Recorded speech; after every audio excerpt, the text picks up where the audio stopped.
Halo guys, Assalamualaikum warahmatullahi wabarakatuh. Terima kasih buat kamu udah ngeklik video ini. Kali ini aku bakal bahas sama kalian tentang jihad di masa Khalifah Abu Bakar As-Siddiq. Sejarah kejayaan Islam tidak lepas dari amalan jihad yang diperani oleh para pendahulu umat ini. Jihad memiliki kedudukan mulia di dalam Islam, tentunya di atas ketentuan yang telah digariskan Allah dan Rasul-Nya. Bukan aksi teror yang muncul dari semangat tanpa ilmu. Seusai memulihkan kondisi Jazirah Arab dengan memerangi kaum murtad dan orang-orang yang menolak membayar zakat, Abu Bakar berusaha keras memobilisasi pasukan Islam dalam upaya menaklukkan negeri Syam yang termasuk daerah teritorial Kerajaan Romawi. Keadaan Romawi sebelum peperangan. Ketika pasukan Islam bergerak menuju Syam, tentara Romawi merasa terkejut dan sangat takut. Dengan serta-merta mereka mengirimkan surat yang memberitahukan akan hal tersebut kepada Heraklius, Raja Romawi yang berada di Hims. Dia pun melayangkan surat balasan yang berbunyi, "Celaka kalian, sesungguhnya mereka adalah pemeluk agama baru. Tidak ada yang bisa mengalahkan mereka. Patuhilah aku dan berdamailah dengan menyerahkan setengah penghasilan bumi Syam. Bukankah kalian masih memiliki pegunungan Romawi? Jika kalian tidak mematuhi perintahku, niscaya mereka akan merampas negeri Syam dan akan memojokkan kalian hingga terjepit di pegunungan Romawi." Tak kalah telah mendapatkan surat balasan seperti itu, tentara Romawi tidak mau menerima saran tersebut. Akhirnya, si Raja Heraklius ini mengirim pasukan dalam jumlah yang sangat besar. Pasukan Romawi mulai bergerak dan berhenti di lembah Al-Waqusah di samping sungai Yarmuk yang berdataran rendah dan memiliki banyak jurang. Pasukan Islam yang berada di Syam segera meminta bantuan. Maka Abu Bakar As-Siddiq memerintahkan Khalid bin Al-Walid agar menarik diri dari Irak untuk kemudian menuju Syam bersama bala bentaranya. Dengan segera Khalid menunjuk Al-Musanna bin Harisah sebagai penggantinya di Irak. Kemudian beliau bergerak cepat dengan membawa 9.500 personel pasukan menuju Syam. Mereka memulai jalan-jalan yang tidak pernah dilalui seorang pun sebelumnya, dengan menyeberangi padang pasir, mendaki gunung, serta melewati lembah-lembah yang sangat gersang. Abu Sufyan mengusulkan agar pasukan dibagi menjadi 3 formasi. Sepertiga bersiap-siap di depan pasukan Romawi, sepertiga lainnya yang terdiri dari bagian perbekalan dan para wanita agar berjalan, dan sepertiga yang tersisa dipimpin oleh Khalid di posisi belakang. Jika musuh telah mencapai perkemahan wanita dan perbekalan, Khalid akan dipindahkan ke depan kaum wanita, sehingga mereka dapat menyelamatkan diri di belakang pasukan Khalid bin Walid. Maka mereka pun segera merealisasikan usulan itu. Pasukan Islam mulai berkumpul dan berhadapan dengan musuh pada awal bulan Jumadil akhir tahun 13 Hijriah.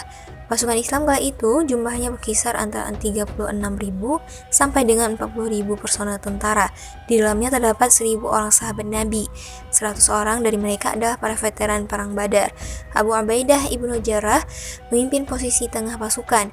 Amr bin Al-As dan Syarahbil bin Hasanah memimpin sayap kanan pasukan, sedangkan pemimpin sayap kiri pasukan adalah Yazid bin Abu Sufyan. Khalid membawa kudanya ke arah Abu Ubaidah dan berkata, "Aku akan memberikan usul." Abu Ubaidah menjawab, "Katakanlah, aku akan mendengar dan mematuhinya." Khalid kembali berkata, "Musuh pasti menyiapkan pasukan besar untuk membobol pertahanan pasukan kita. Aku khawatir pertahanan sayap kiri dan kanan akan kebobolan. Menurutku, pasukan berkuda harus dibagi menjadi 2 kelompok. Satu pasukan ditempatkan di belakang sayap kanan dan yang lain ditempatkan di belakang sayap kiri. Apabila musuh berhasil menembus pertahanan sayap kiri atau kanan, maka pasukan berkuda berperan membantu mereka. Lalu kita datang menyerbu dari belakang." Lalu Ubaidah berkomentar, "Sangat baik usulmu itu." Khalid bin Walid pun memerintahkan agar Abu Ubaidah ibnu Jarrah pindah ke posisi belakang. Hal ini agar jika ada tentara Islam berlari mundur, ia akan malu saat melihatnya kemudian kembali ke kancah pertempuran. Kemudian Khalid menginstruksikan agar para wanita bersiap-siap dengan pedang, pisau belati, dan tongkat. Khalid berkata, "Siapa saja yang kalian jumpai melarikan diri dari medan pertempuran, maka bunuhlah dia." Setelah menerima bantuan personel dari pusat, pasukan Romawi maju dengan kesombongan membawa 240.000 personel, 80.000 pasukan berjalan kaki, 80.000 pasukan berkuda, 80.000 pasukan yang diikat dengan rantai besi.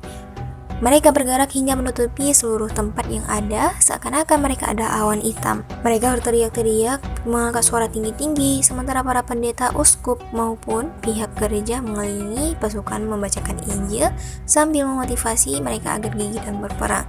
Pasukan lini depan dipimpin oleh Jarajah, sayap kiri dan kanan dipimpin oleh Mahan dan Darokus. Pasukan penyerang dipimpin oleh Al-Kokolan, menantu Heraklius. Adapun pemimpin tertinggi pasukan ini adalah saudara kandung Heraklius yang bernama Tazarik. Pasukan Romawi pada perang ini keluar dalam jumlah besar yang tidak pernah terjadi sebelumnya. Khalid juga membawa pasukan besar yang tidak pernah terjadi sebelumnya dalam sejarah Arab. Tatkala persiapan sudah matang, Khalid memerintahkan untuk memulai dengan perang tanding. Mulailah para tentara Islam di setiap pasukan maju hingga membuat suasana memanas. Sementara Khalid sendiri berdiri menyaksikan hal tersebut. Di tengah suasana yang sudah memanas, pemimpin pasukan ini depan Romawi yang bernama Jarajah ingin bertemu dengan Khalid di tengah dua pasukan. Ia bertanya mengenai agama Islam, maka Khalid memberitahukan dakwah Islam yang dibawa oleh Nabi Muhammad. Akhirnya Jarajah masuk Islam, membalikan sisi perisainya dan masuk ke dalam barisan pasukan Islam.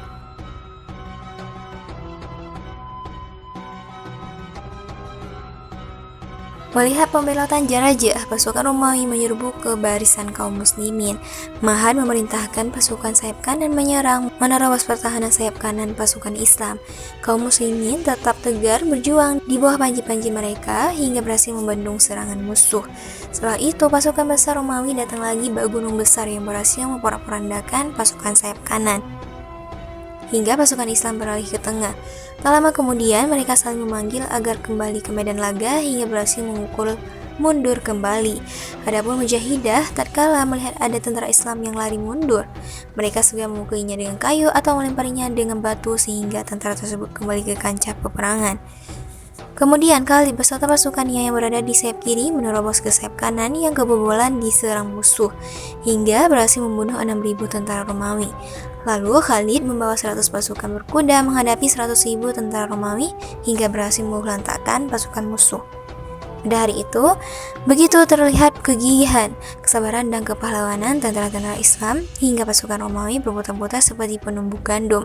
Mereka tidak melihat pada perang itu melainkan kepala-kepala yang bertebangan, tangan-tangan maupun jari-jari yang terpotong, serta semburan darah yang membasahi medan laga.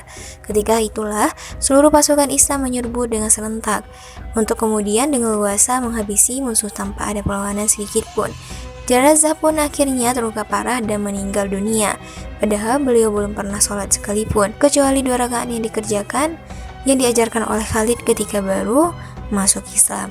Perperangan ini berawal dari siang hingga malam, sampai kemenangan diraih oleh Islam dan kaum muslimin. Malam itu pasukan Romawi berlari dalam kegelapan, adapun pasukan Romawi yang diikat rantai besi, jika salah seorang dari mereka terjatuh, maka terjatuhlah seluruhnya. Malam itu, Khalid bermalam di kemah Tazarik, pemimpin tertinggi pasukan Romawi. Pasukan berkuda berkumpul di sekitar kemah Khalid, menunggu tentara Romawi yang lewat untuk dibunuh hingga waktu pagi tiba. Tazarik pun telah terbunuh pada hari itu sekitar 120.000 lebih pasukan Romawi. Adapun tentara Islam yang gugur di medan perang sebanyak 3.000 pasukan.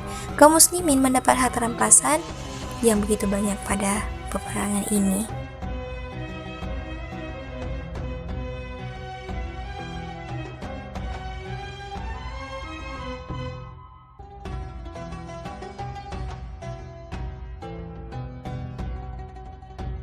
Oke, itu dia guys tentang sejarah jihad pada masa Khalifah Abu Bakar Siddiq.